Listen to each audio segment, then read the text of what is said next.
dealing with from people I've talked to within the White House. We know this to be true. And they want to be a kingmaker in some ways when it comes to this legislation. This is Joe Manchin wanting to extend the Joe Manchin show, period. At least he has a show. Who is that guy? Anyway, did you hear that audible gasp from the first panel of mourners? It sounded like someone was standing on Wolf Blitzer's oxygen hose. Or maybe someone accidentally clicked on Tubin's feed. That would cause me to gasp. Turns out they were devastated they didn't get the $1 trillion spending bill they neither bothered to debate or much less read. Yeah, they were mad that their side lost, and that was it. It was once again politics as sports.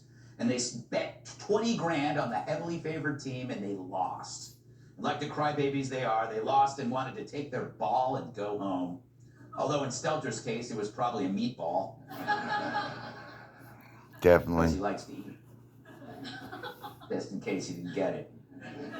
Hearty eater, Susan.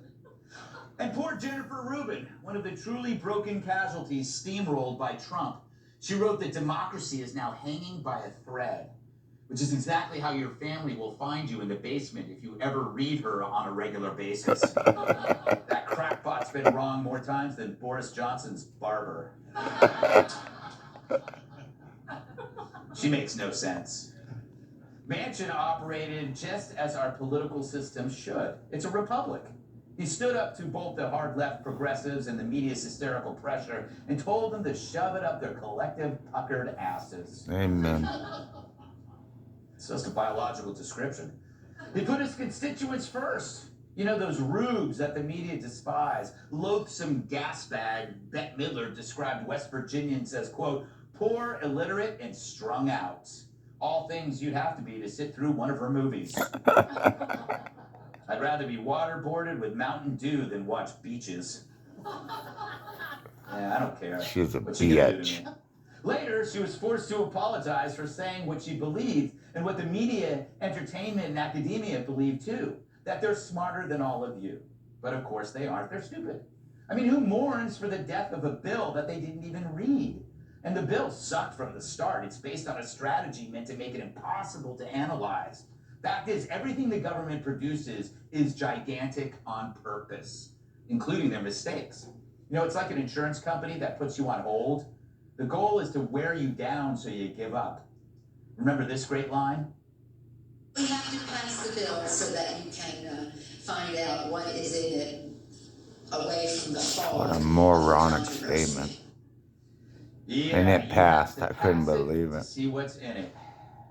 Which is exactly what my drug mule said to me.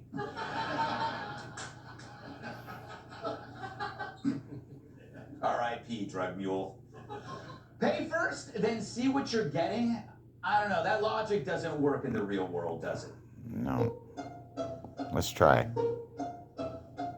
And then he said it's probably malignant. Thank you. I'll get this. Oh, excuse me, miss. Yeah. This doesn't list what we ordered, and it says I owe you $18,000. How can Pad Thai be $18,000? Well, you also ordered a Diet Coke. So why don't you pay now, and then we'll discuss this afterwards. Well, can you tell me why it costs this much now? This is a lot of money. Can't you just pay now, you racist piece of... I think Nancy Pelosi paid now. You had to get the shrimp. Yeah.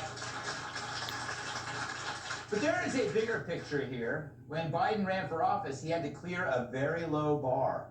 A return to normalcy is what he called it. He pushed that bit of business, and then he returned to the basement and curled up in a doggy basket next to an old Bowflex machine. Everybody has one. Normalcy meant his resting heart rate of 0. But yeah, after 4 years of wearing the leather jacket of Donald Trump, it was time for America to put on that fuzzy, warm cardigan that was Old Joe. Except it turned out that cardigan was made of a type of wool that everybody's allergic to. Absolutely. And even moths couldn't stomach the taste.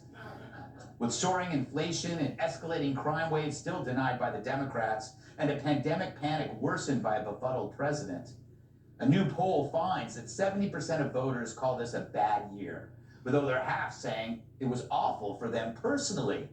And that doesn't even include the Cuomo brothers or Alec Baldwin.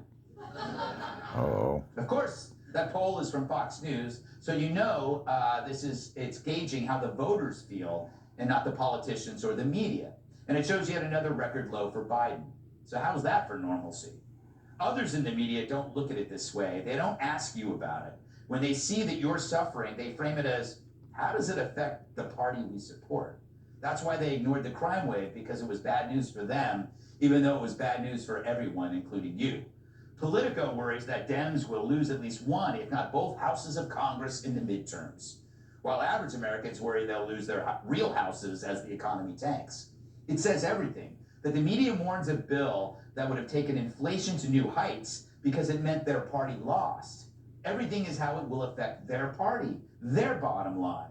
Meanwhile, America didn't expect much, or even ask for much. Just a little bit of order, a little comfort, a smidgen of optimism. Instead, we got everything royally effed up. We were promised a comfy bathrobe, and we got a onesie made of steel wool.